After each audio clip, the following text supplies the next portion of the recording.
लग्नानंतर होईलच प्रेम या मालिकेच्या 14 फेब्रुवारीच्या भागात इथे आपण पाहत असतो की आता इथे पार्थ काव्यासाठी फ्रूट सॅलड बनवत असतो. आता माननी त्याची खेचण्यासाठी इथे म्हणत असते की बायको आजारी आहे म्हणून बायकोसाठी स्वयंपाक वगैरे करतो काय. तेव्हा इथे पार्थ म्हणतो, नाही का आई, मी त्यांच्यासाठी फ्रूट सॅलड बनवतोय. त्यांचं तोंड औषधामुळे कडू पडलं आहे. आता इथे माननी म्हणते, म्हणजे कुणीतरी बायकोचं तोंड गोड करण्यासाठी धडपड करतोय म्हणजे. तेव्हा इथे पार्थ काव्या देखील माझ्यासाठी धडपड करतच होत्या ना. तेव्हा इथे माननी म्हणते, म्हणजे काव्याची परतफेड करण्यासाठी तू करतो काय हे सर्व काही. तेव्हा पार्थ म्हणतो, नाही काही, इतक्या दिवस त्यांना मी लांब ठेवलं म्हणूनच आता ह्या प्रेमाचा कोटा मी भरून काढतोय जरा. इथे माननी म्हणत असते, शाब्बास, पण मात्र तुमच्या मुलांचं मला काही कळतच नाही. एकाचं बिघडलंय की दुसऱ्याचं बिघडत असते. नेहमी एकमेकांना खो देत फिरत असतात तुम्ही. हे जाऊ दे, एक सांगू का तुला जर काव्यासोबत बोलायचं असेल, गप्पा मारायच्या असतील तर जा तू, मी तिच्यासाठी छान अशी खीर बनवते. तेव्हा इथे पार्थ म्हणतो, काय ग तुझं, मी फ्रूट सॅलड बनवतो आणि तू म्हणतेस खीर. आता तुला एक विचारतो, एखादा जोडीदार आपल्या जोडीदारासाठी कोणतं फुल देतो. तेव्हा इथे मानन म्हणत असते, गुलाब. आता पार्थ इथं म्हणत असतो, म्हणजे विक्रम देशमुख आपणास कोणतं फुल देत आहेत. तेव्हा माननी म्हणते, चाफा.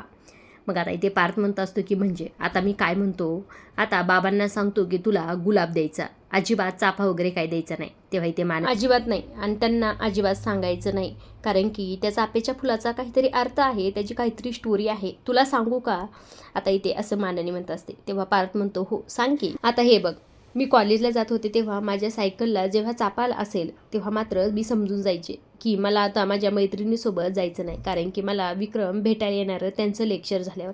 ह्याचा असा अर्थ होतो रे. आता इथे पार्थ म्हणत असतो, तुमची जशी ही स्टोरी ना तशी अगदीच आमची देखील एक स्टोरी आहे.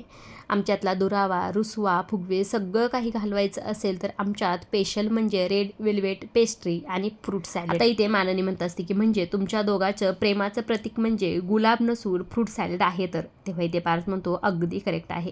तेव्हा इथे माननी म्हणते, पण जाऊ दे, मला एक वाटी मिळेल का, आज मला गोड खाण्याची फार इच्छा. पार्थ म्हणतो, काय काय काय स्पेशल काय आहे. तेव्हा इथे माननी म्हणते, का नसावं स्पेशल, सांग बरं मला. सगळं काही छान सुरू आहे आता, म्हणजे काव्य आणि तुझं जसं मार्गी लागलं आहे तसंच आता जीवा आणि नंदीचं देखील हळूहळू सर्व काही ठीक होईल, असं इथे माननी पार्थला सांगत असते. आता तितक्यातच खरं इथे नंदिनी आली. इथे पार्थ म्हणतो, बघ नंदिनीचं नाव काढलं आणि नंदिनी हजीर झाली बघ. तेव्हा इथे माननी नंदिनीला विचारत असते, काय ग, झालं का, मिटलं का तुमचं. आता इथे पार्थ म्हणतो, काय आईसाहेब तुम्ही काय विचारताय, मिटलं का, मिटलंच असणार की. तेव्हा इथे माननी म्हणते, हो मला देखील तसंच वाटत आहे, कारण की किती वेळची तू रूममध्ये गेली होतीस, तुमचं काहीतरी बोलणं झालेच असेल की. होय ग नंदिनी, असे इथे माननीने विचारल्याबरोबर नंदिनी ते विचारात पडते, स्वतःच्याच मनाशी बोलत असते. अरे देवा, ह्यांना असं वाटत आहे की आमच्यातलं सर्व काही मिटलं आहे. आई किती खुश आहेत, पार्थ देखील ते फार खुश आहेत.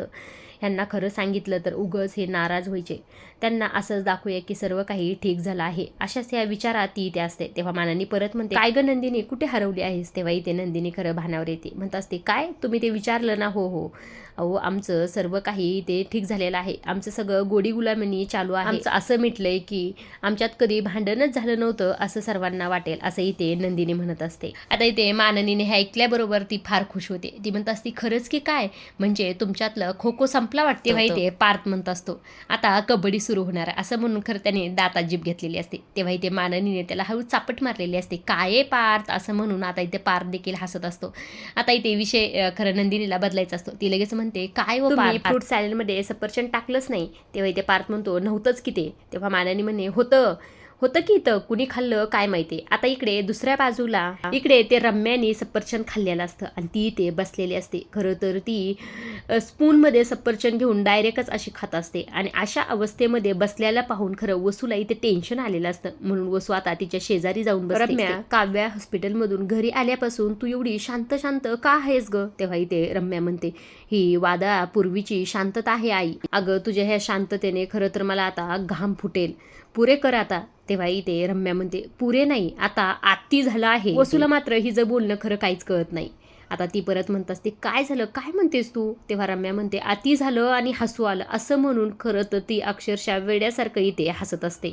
मात्र इकडे वसूला फार टेन्शन आलेलं असतं. बाळा तुला काय झालं, असं काय करत आहेस, असं ती इथे म्हणूनच मी तुला म्हणत होते आपण कुठेतरी जाऊया, ब्रेक घेऊया, आपण जाऊया असं तुला म्हटलं होतं ना. तेव्हा इथे रम्या म्हणते, जाणारच आहे की मी लवकरच ब्रेकवर जाणार आहे, असं म्हणून ते इथे सफरचंद खात असते. आता इथे वसू म्हणत असते की अगं रम्या किती खाती त्या सफरचंदला, त्याच्या बिया खाती काय आता? तेव्हा रम्या म्हणते, हो खाणार आहे. तुला माहीत नाही का, काही फळांच्या बिया जर आपण काढल्या आणि त्याची पावडर बनवली तर त्याचं विष बनतं, आणि ते विष हे कुणालाच कळत देखील नाही.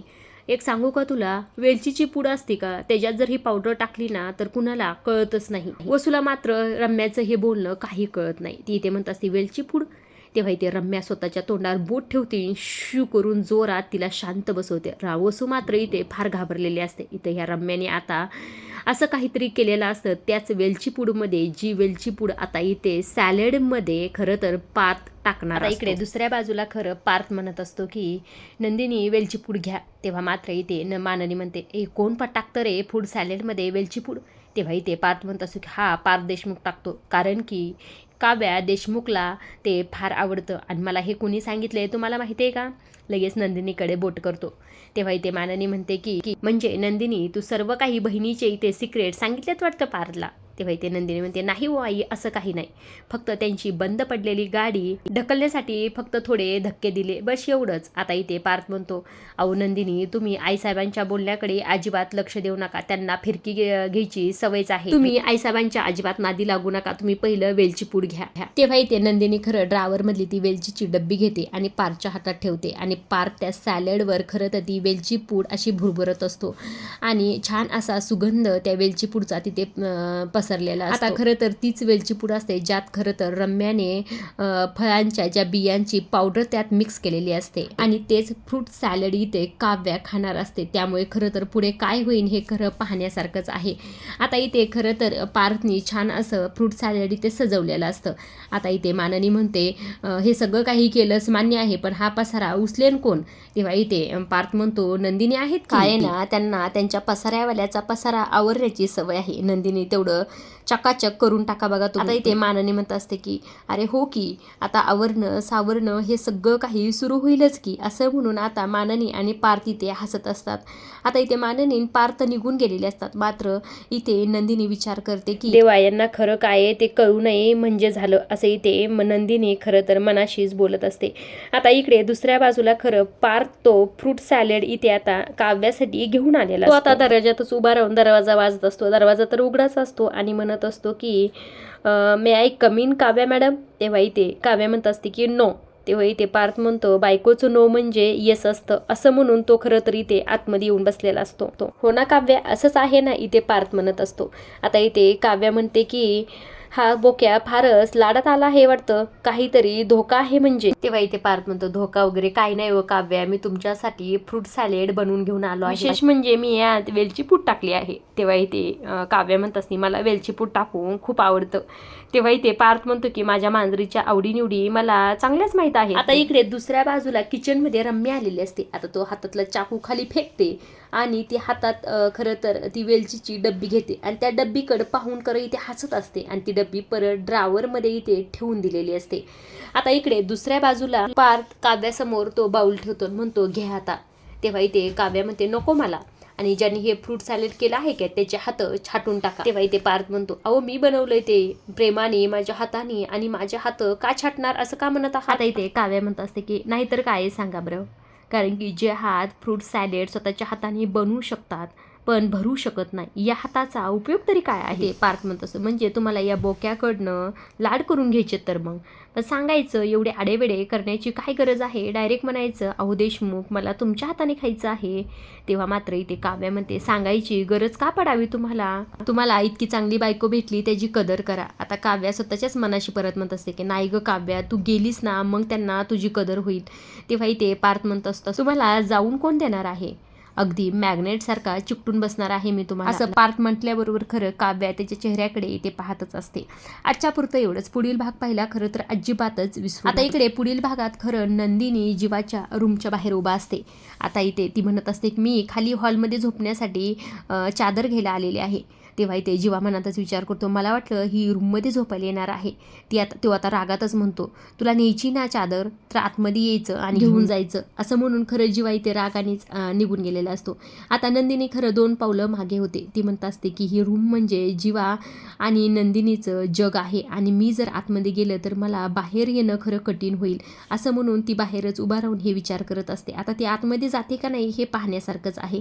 आता इकडे दुसऱ्या बाजूला खरं काव्याला पार्थ तिथे फ्रूट सॅलेड खाऊ घालत असतो. आता तेच फ्रूट सॅलेड असतं, त्यात खरं तर रम्याने काहीतरी असं टाकलेलं असतं, त्यामुळे ती आता इथे फार खुश असते. आता पुढील भागात नेमकं काय होतं हे पाहण्यासारखंच आहे, त्यामुळे पुढील भाग अजिबातच मिस करू नका. अशा डेली मालिकेचे अपडेट जर जाणून घ्यायला आवडत असेल तर चॅनलला जरूर सबस्क्राईब करा. धन्यवाद.